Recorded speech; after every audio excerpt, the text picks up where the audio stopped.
Hey, what's going on, guys? The Brack Attack here, back for part 20 of Let's Play Pokemon Emerald. And in the last part, I needed a Pokemon to surf with, and while I was running around in the grass, I was actually going to use a Game Shark code to just hack in a tentacle. Instead, I ran into a Meryl, which solved my problems. So, wait, I'm going to check my Pokemon. What do I want to be first? Trapinch. No, we'll keep Trapinch out for now. He's probably not going to be very good against water types, so yep, we'll surf. And we're going to have to take this long-ass sea route all the way back to where we were, because apparently Mr. Briny is either A, been abducted, or B, he is dead. And I'm leaning more towards B, because geez, it's kind of strange for an old man to just disappear. So I'm gonna go out and assume that Mr. Briny is dead, and that's why we can no longer use his services. But I'm going to switch in Trapinch now, seeing as Wingull was level 19. So, whoa, hello there, Mr. Trainer or Mrs. Trainer.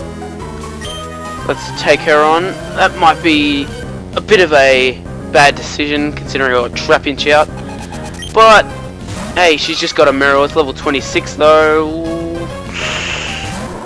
Yeah, we'll see what Trapinch can do for now.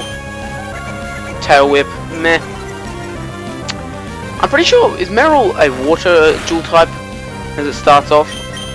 I'm not completely sure that it actually has a water type. That's why when I caught it, I was kind of skeptical that it was going to be able to learn Surf, because I thought it was just a normal type, and maybe its later evolution does get the water typing. But even if it doesn't have a dual typing, it's critical hit, that's nice. But yeah, if it doesn't have a dual typing, you can still give it Surf. So there we go. Defeated this random swimmer. So we'll continue on the long sea routes, which was one of the complaints in this generation. You can see how they get tedious because there are very long sea routes, and a lot of the sea routes are boring. But I mean, the sea routes where you go off into the wrecked ship, that's pretty cool. The wrecked ships, exploring that. And I heard people say that that ship is, oh, this could do some real bad damage to me. Yikes! I am out, and I wanted to level up Trapinch, so we're gonna have to deal with that. But yeah, people saying it was the SS Anne, how that ship never returns back to Kanto, and they're saying it got wrecked, it crashed there. But I'm pretty sure that its name is revealed on the ship, and it's not the SS Anne, so it's kind of just a silly little rumor. Now I think I have a revive. I think I found one. There we go. I'll revive Trapinch, but I'm not going to use him now because, well, he is underleveled, but in time he will level up quite easily. I think that's Doofit over there. No, it's a different island. So this route's going to take long. I might as well go up against some of these trainers.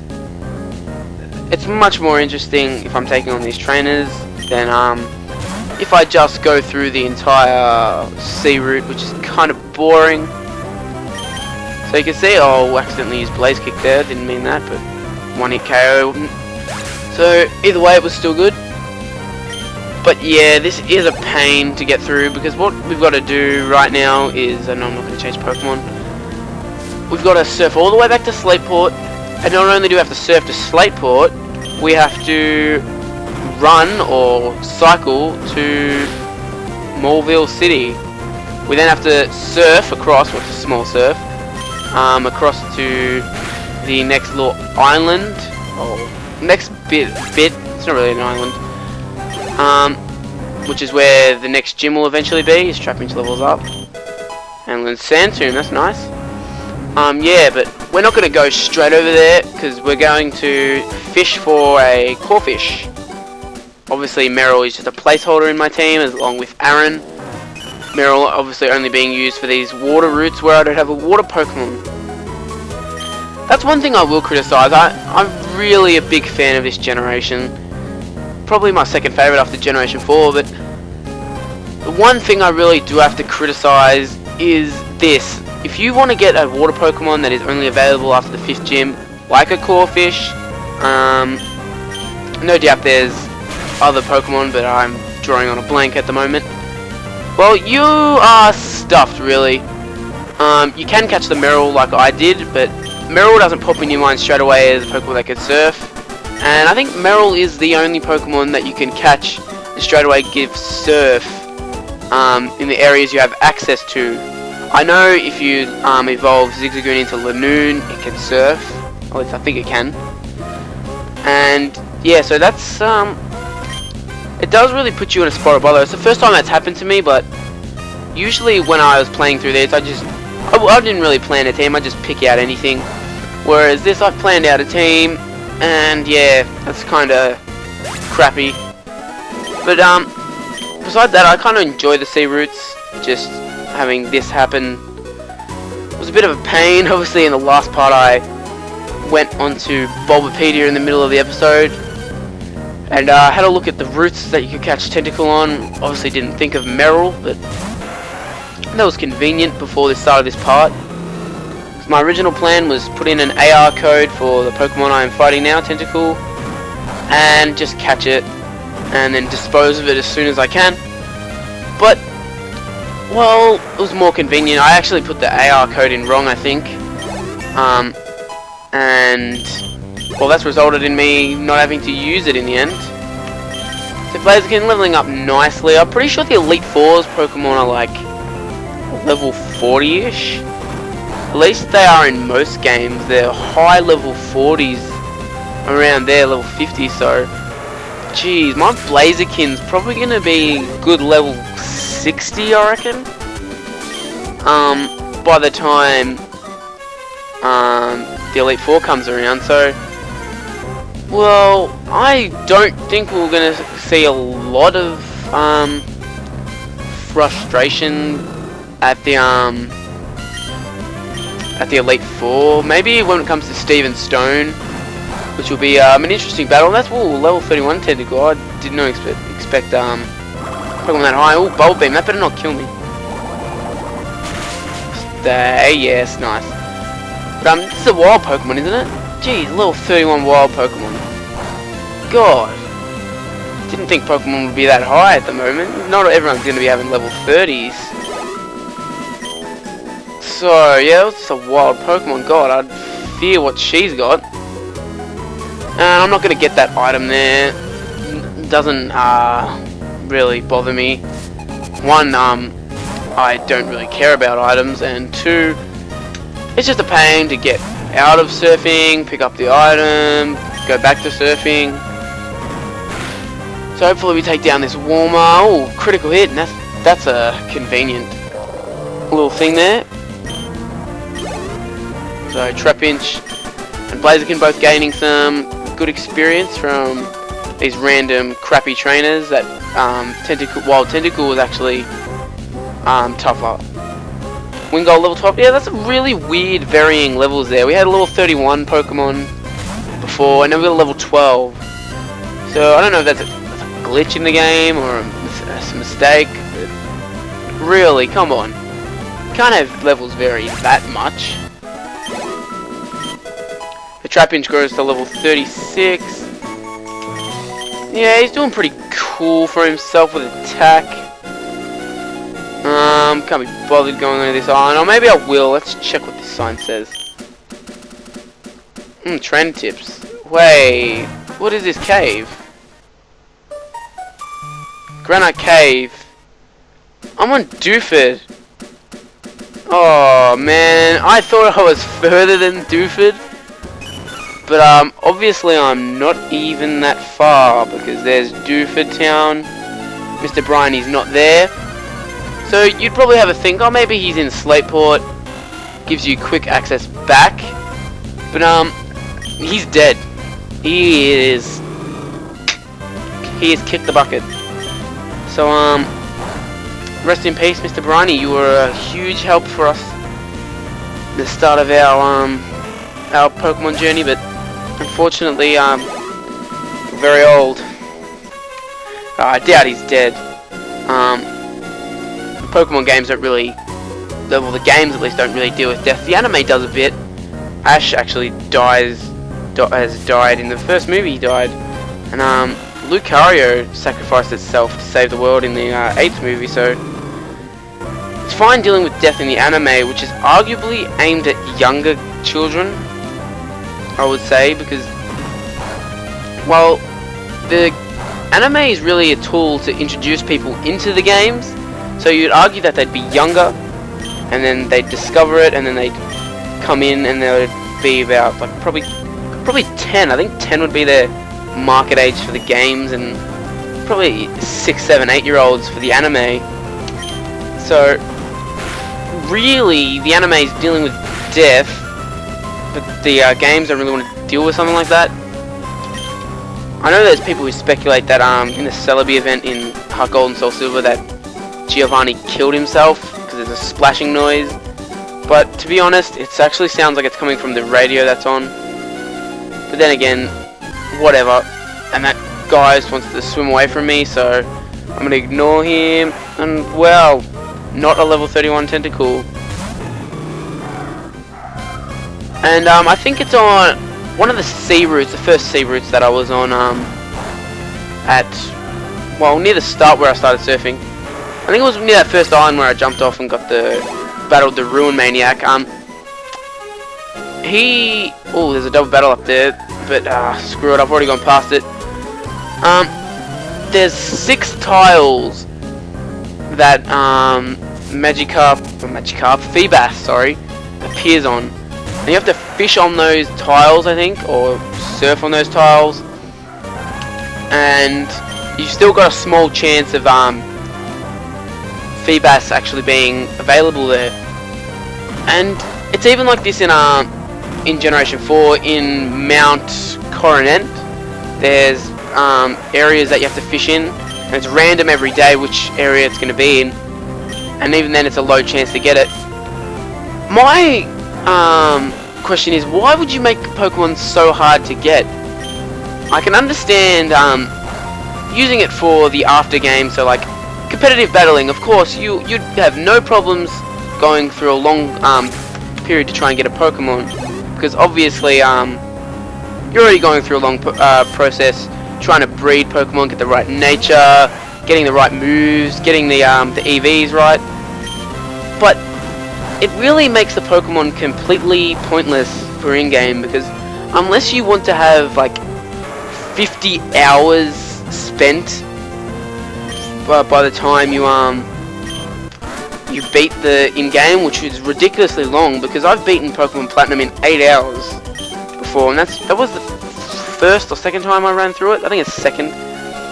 So they're not completely long games. Even if you do take your time, you should take no longer than 20 hours. The fact that you have to spend so long getting a Feebas is really not worth it, and I don't see the point in it. I can see the point in it if competitive battling, but there's no point to it for in-game teams. So a double battle here, where we should easily clean sweep them. Hopefully Blaziken doesn't get killed.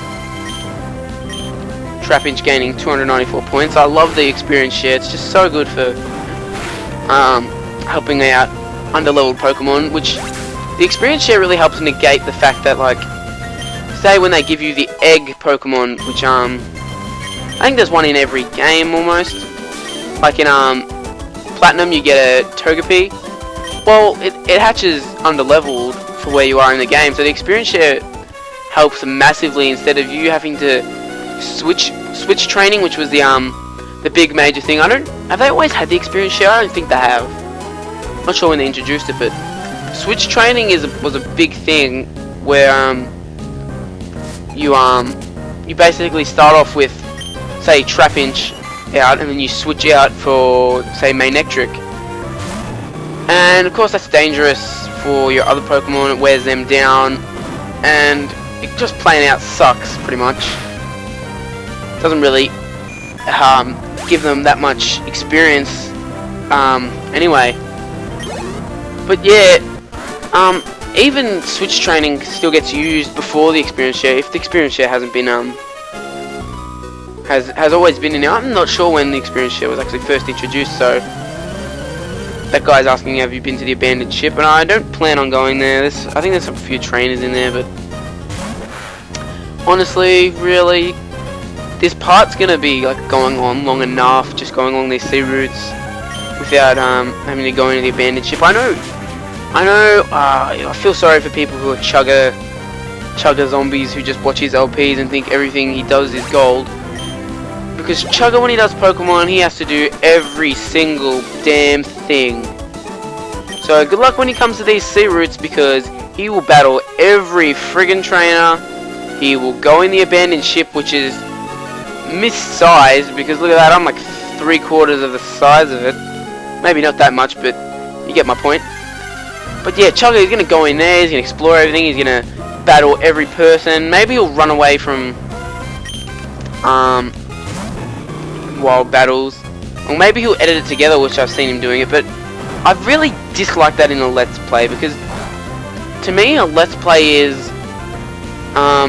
it's almost like if you and a mate, you go over to a mate's house and your mate's playing, say, Batman Arkham City, just for example, and you're watching him play it, and he's just having a good old laugh while he's playing around on it, or while you're playing around on it. So that's basically what I see Let's Plays as well. Chance to have a bit of a laugh, and learn about another game. And well, Chugger, for one, is funny, and two, well, he cuts a lot of the stuff out, which just gives you not a complete experience. I feel it doesn't help. I think I've stated this before. Those animations that he does, I think, are really lame and really forced. It doesn't sound like he really wants to do it. I mean, good on him for putting in that much effort, but jeez, I would never want to do that, because I only get like 1 day a week to do LPs while I've got school going on. So jeez, for me to find the time to be able to do animations like that, I don't even think I'd be able to find time for it. So we are kind of close to Slateport. I'm going to try and burn there. There's some people there. Let's get this item quickly, because we're like at 18 minutes. PP up, that's pretty cool. I guess maybe we'll battle this trainer here. And Slateport, I think, is right there. So we'll get to Slateport in the next part, I think. Catch a Corfish, and maybe the second gym. The sixth gym, I mean. Second gym. Yeah, but what are we at? Part 20 now. We are over halfway with the gym battles. And then we've got to add in a bit of time for Team Aqua, Team Magma plot progression. Full 4 attack. Got 4 evs for that. It's pretty cool. I think we could do this whole thing by 35 parts. I reckon that should be my goal. 35 parts. That should be how long it'll take for in-game, I'm talking, because I plan on using Game Shark codes to be able to go to the special islands for the event Pokemon, do a full-on what's it called, legendary battle where I'll capture them without cheating or anything. So yeah, that should be pretty cool, because there's some cool, I think, events, well, not cool, but cool Pokemon in the events, I should say. They started to add in cool events with Generation 4 and 5. So there we go, that's all we have time for. We've gone 20 minutes. Almost at Slateport. There's some kids here, but thanks for watching. And next time we'll be catching a core fish in part 21.